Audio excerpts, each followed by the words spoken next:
Hi there guys, my name is Stuart from Marshall Music, and tonight I have with me a wonderful singer. Her name is Bianca Blanc. Hi. Thank you so much for joining us tonight. Thank you so much for having me. And look at this tattoo. You had this when? Done when? On Friday. So I don't know, can the camera see this? 5 days ago. Look at this. That is a spectacular tattoo. I'm super impressed with the Shout fine... out to Cree. Cree at? Cree. Sally Mustang Tattoos. They're in... they call it Santon, yeah. but it's, where Katie's Palace is and... a little bit that way, yeah. Yeah. Fantastic tattoo. I love you. it. I think Love it it. suits me. Yeah, it's fantastic. Really. Really is. Thank you. It's an amazing tattoo. But that's not why we're here. We're here to talk about music. Yay. You've been on the singing scene for a couple of years now. Yeah. You've got an album out. I do. It's self-titled, Bianca Blanc. Yeah. It's very poppy. It's quite fun. It's very different to the type of music I listen to and the type of music I write.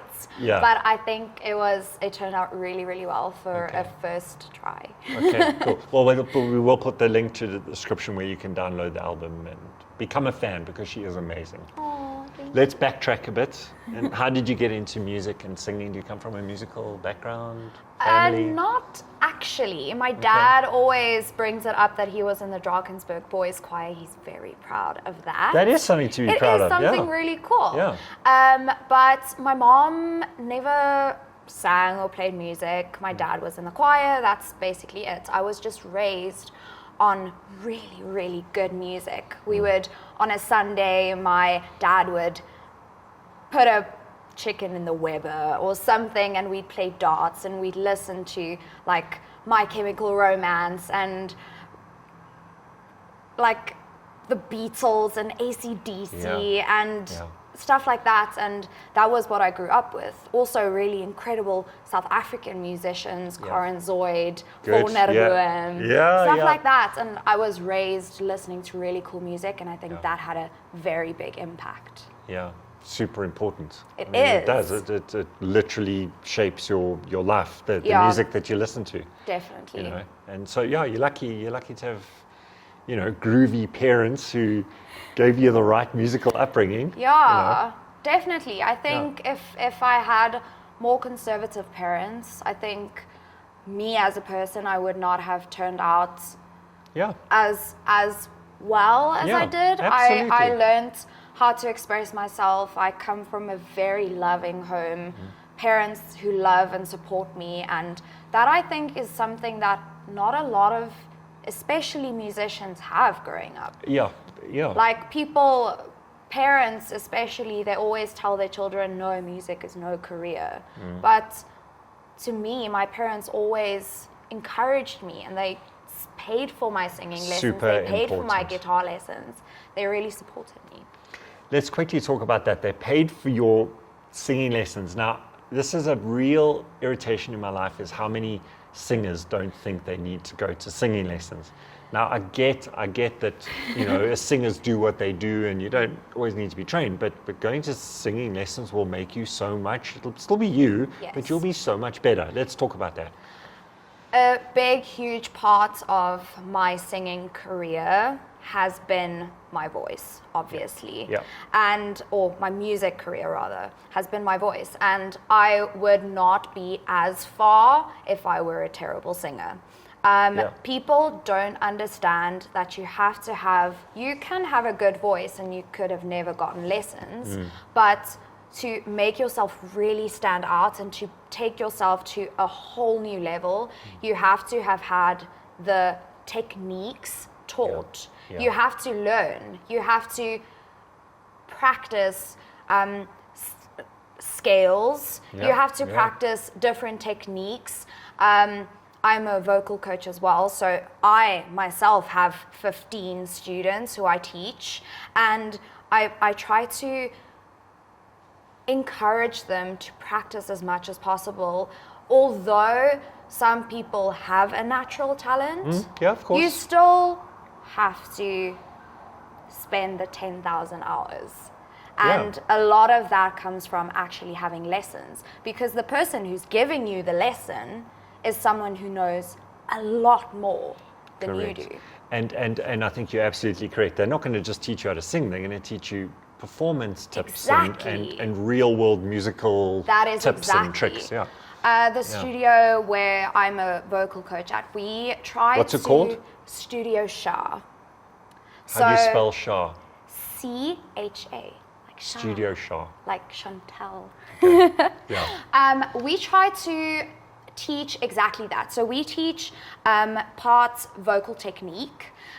We help with song choices. We help with competitions to really help the person grow. Yeah. But then we also have a part where we do songwriting with our students. Yeah. We teach them.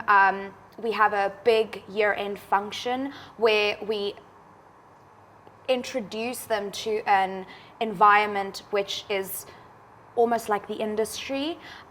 We have vocal recordings, which is, again, introducing them to what it would be like if they were in the music industry. Yeah, super cool, Stuff like that. So we try to, as well, mold them as artists. And I think that is what a lot of people don't think about as well. Yeah. You can be a fantastic singer, but if you don't have the right personality, or you don't have the right idea, or you don't have the right image, you won't get as far. 100% agreed. Yeah, so that's great. I mean, fantastic. Now let's talk about your, you mentioned you're teaching songwriting. Yeah. Let's talk about your personal songwriting process. How do you go about the actual writing of the songs, musically and lyrically, and what are your inspirations? It differs a lot. Every song I write has a different process, which might not be the correct thing, but I try to find inspiration in the people around me. So one of the songs on my album, This Heart, is actually written out of the point of view of one of my friends. She was in a relationship with a guy who had a bad reputation, and I wrote out of her perspective. And then another song, Step Right Up, I decided from the get-go I wanted a song with a carnival theme. And I used the script as a reference. The way they write, they take one subject and then they list a bunch of things that has to do with that subject. Like, for instance, Army of Angels. That song has a bunch of references to armies and wars and fighting and stuff like that. So I wanted the same concept for Step Right Up, and I got to a really cool carnival theme, which my producer managed to just completely transform into a musical, like you can just see it happening before you, which was really incredible. So I try to take inspiration from things around me. But I feel my songwriting has changed. Obviously, it does with time.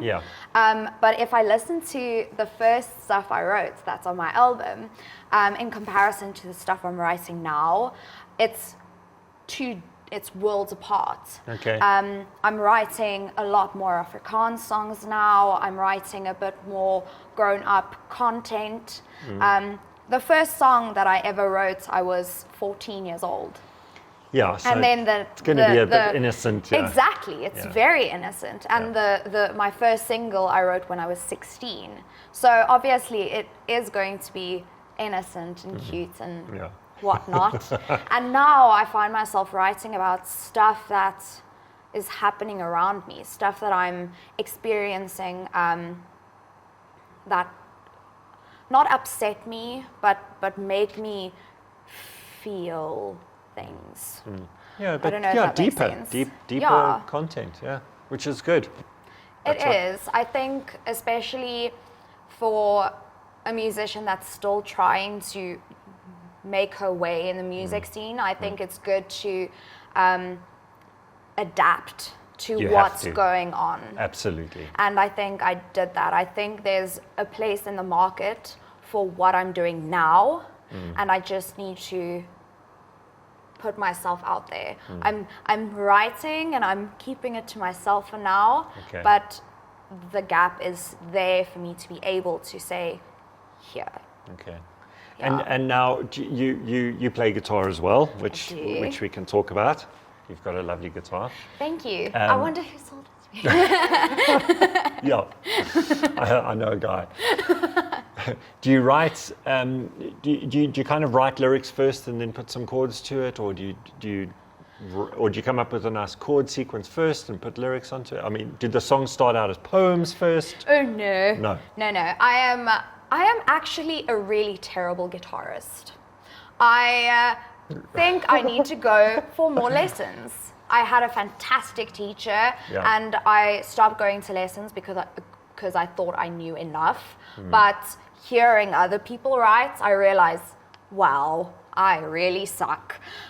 So there's always that getting better. You want to get better. Good. Yeah. But I write everything together. So I would sit on my bed usually, and I would play something that's interesting, and then I'd write lyrics over that, and then I'd play, and then I'd write. So it's that interchanging thing the whole time. A nice mixture of both together. And I'd go back to that same song 20 times before I play it live once, just to make sure that it is as good as it can be.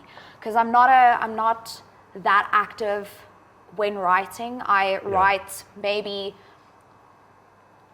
2 songs every 3 months, type thing. Yeah. But I make sure that when I write a song, that it's a good song. And do you find out? I'm always interested in this. Is that some artists say that they think a song's great and they love it, and then they play it live and it tanks. Have you ever had that?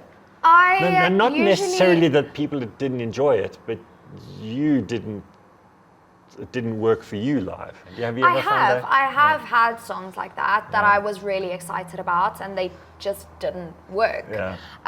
But usually I use my mom as my judge. I go to her, I say, I know you're going to give me your honest opinion, so what do you think of this? And she'll tell me, I don't like this, or I really like that. And I try to make it something that people can relate to, because that to me is the most important thing. I want to write something that, because I use music to express myself. I'm not good at expressing myself just by talking. Yeah. I want to sing about my feelings. I want to write about my feelings. Yeah. So I want someone to listen to my music and feel, wow, this girl is singing about something that I've experienced. And I feel like that is much more evident in my new music. Okay, good. Yeah, but I have had songs like that. But recently I wrote an Afrikaans song that initially I was kind of unsure about. And at a show the other day, the first show I ever played with my band, I asked them, will you guys play with me? And it actually turned out so great, and I'm so excited. It's definitely, if I go back into studio, that is definitely one of the songs that I'm recording. Okay, yeah, good. So tell us about your new band. Who are the guys in the band? So I have on drums Mr. Louis Malherbe. Yes. Super talented. Yeah, he's amazing. He is incredible. He plays for Jesse Clegg and for Charlie Finch, and I'm so lucky that he's super good looking, girls. Super good looking. But he's married. But his wife is lovely. Yes, she is. And then Brandon Holes, he plays guitar and synth, and sometimes he has bells, which I love. Bells. He does. We did Espresso in Cape Town, and the one thing that we had to lug around for every single show that we did in Cape Town that week were the bells. So he will always be known for the bells. But he is the writer and guitarist in Oh Calamity, which is a fellow Just Music signed band. Yeah, they're awesome. So I've got a really cool group together. Maybe one day I'll have a bassist or something. But at the moment, I know a really tall guy who plays upright bass. He's tall and ugly though. You won't want him in your band. Is it? I don't want to say is it you. Shame. No, but if I think of tall guys who plays bass, I'm thinking of Ross.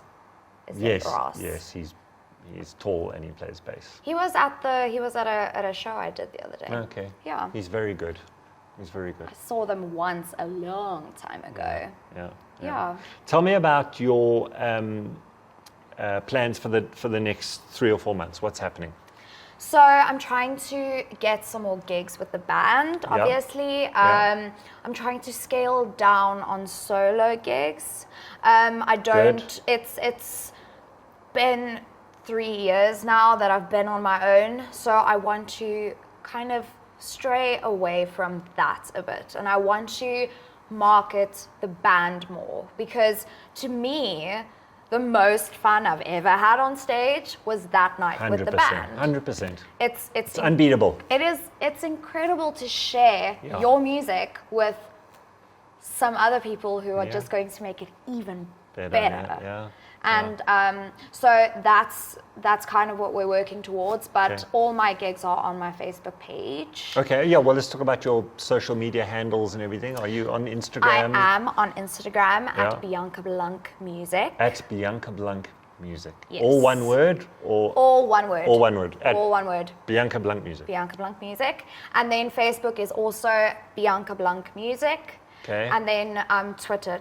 I'm not super active. We don't care about Twitter. We don't care about Twitter. Twitter's rubbish. Facebook has all my gigs on it. So if it's actually really cool. I'm playing at a fundraising event for cancer and stuff like that. So people can, if you do want to follow me. Well, we will. We'll put that gig in the link in the description below. Yeah, definitely. Definitely. Yeah, and come support a good charity. Good. Yeah. We're out of time. Aww. Thank you so much for giving up your time to come and chat to us. Thank you for inviting me. Yeah, and all the best, and I'll see you soon. Thank you, Bianca. Of course, I'm here every week. Of course. I forgot. All right, guys, that's all for now. Thank you for joining us, and we'll see you next time. Bye.